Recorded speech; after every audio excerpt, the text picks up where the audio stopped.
years after 9/11, the United States is still facing a major terror threat. You may be surprised to learn who agents are catching trying to cross the border from Mexico. We reviewed congressional reports and traveled to the Southwest to find a threat that affects us here in Metro Atlanta.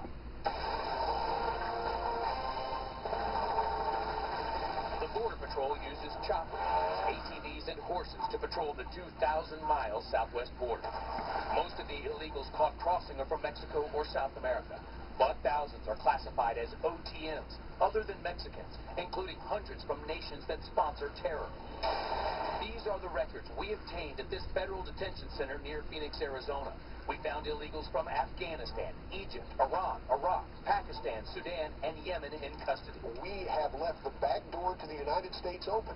Former Arizona Congressman J.D. Hayworth has seen the intelligence reports. And we have to understand that there are people who definitely mean to do us harm who have crossed that border. This Arizona rancher doesn't want to be identified because he fears the Mexican cartels who smuggle drugs and people near his property. This Muslim prayer rug was found on his ranch. Just one more indicator that there's a whole lot more than just a few poor Mexicans coming into the United States. There's more. This congressional report on border threats confirms members of Hezbollah have crossed the southwest border. It also contains photos of military jackets found on the border.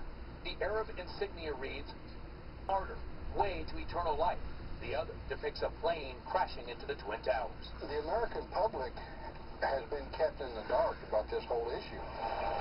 Dave Stoddard was a Border Patrol agent for 20 years. He worries about the dangerous people who get through and may be living among us.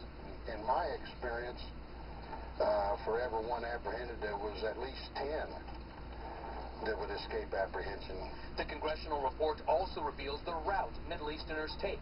They travel from Europe to South America to the tri-border region, where they learn to speak Spanish, then travel to Mexico and blend in with other illegals heading to this country. One of the world's most wanted terrorists was actually spotted in Atlanta, and speculation is that he came up through the mountains into this country through to the Mexican border. Adnan Shurka Juma is a Saudi Arabian pilot and bomb expert with a $5 million bounty on his head. Federal agents verified he spent time in Atlanta just prior to 9/11 and left on a bus.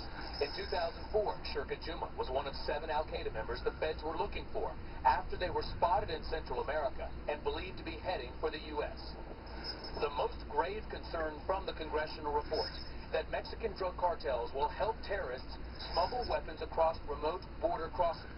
Because if we learn nothing from 9/11, certainly we should have learned that borders are important. And former Arizona Governor Janet Napolitano is now Secretary of Homeland Security.